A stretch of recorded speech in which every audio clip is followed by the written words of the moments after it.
ആലപ്പുഴ അരൂരിൽ ലെവൽ ക്രോസിന് സമീപം Taurus lorry താഴ്ന്നുപോയി. റോഡിൽ ഗതാഗതം തടസ്സപ്പെട്ടിരിക്കുകയാണ്. പാത ഇരട്ടിപ്പിക്കൽ ജോലികൾക്ക് കരിങ്കല്ലുമായി എത്തിയതാണ് ലോറി.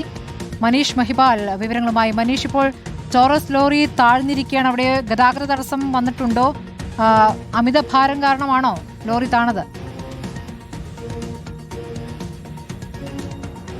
ഈ ലോറി മാറ്റാൻ ഇപ്പോൾ ഇതാ ക്രെയിൻ ഉപയോഗിച്ചുകൊണ്ട് അത് മാറ്റാനുള്ള ശ്രമം നടന്നുകൊണ്ടിരിക്കുകയാണ്. ഈ ലോറി ടോറസ് ലോറിയാണ്. നിലവിൽ ആലപ്പുഴ എറണാകുളം പാത ഇരട്ടിപ്പിക്കലിന്റെ ഭാഗമായി തന്നെ ഈ സമീപ പ്രദേശത്ത് റെയിൽവേ പാത ഇരട്ടിപ്പിക്കലിന്റെ ഭാഗം കരിങ്കല്ല് കൊണ്ടുവരുന്നുണ്ട്. ആ കരിങ്കല്ല് കൊണ്ടുവന്ന ടോറസ് ലോറിയാണ് ചതുപ്പിൽ താന്നുപോയത്. ഇന്ന് രാവിലെ 8:40 ഈ സംഭവം ഉണ്ടായത്. തീരദേശ റെയിൽവേ പാതയിൽ ചന്ദ്രൂർ വെളുത്തുള്ളി സൗത്ത് ലെവൽ ക്രോസിന് സമീപമാണ് ഈ കരിങ്കല്ല് കയറ്റി വന്ന ലോറി അവിടെ ലെവൽ ക്രോസിന് സമീപം തൊട്ട് മുൻപ് വെച്ച് ചതുപ്പിൽ താന്നുപോയത്.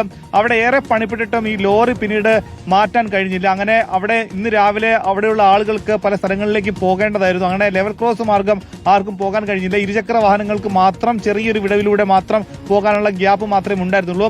അങ്ങനെ ലെവൽ ക്രോസിലെ ഈ അപകടം റെയിൽവേ ഔദ്യോഗികമായി തന്നെ അറിയിച്ചു. പിന്നീടാണ് ഇപ്പോൾ ക്രെയിൻ ഉപയോഗിച്ചുകൊണ്ട് ഈ ടോറസ് ലോറി അവിടെ നിന്ന് മാറ്റാനുള്ള ശ്രമം നടത്തുകയാണ്. ആദ്യം ഈ ടോറസ് ലോറിയിൽ ഉണ്ടായിരുന്ന കരിങ്കല്ലുകൾ മാറ്റിയ ശേഷമാണ് ഇപ്പോഴിതാ ഈ ലോറി അവിടെ നിന്ന് ഉയർത്തി മാറ്റാനുള്ള ശ്രമങ്ങൾ നടക്കുന്നത്.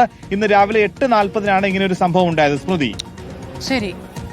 ആലപ്പുഴയിൽ നിന്ന് മനീഷ് മഹിപാലാണ് വിവരങ്ങൾ നൽകിയത്.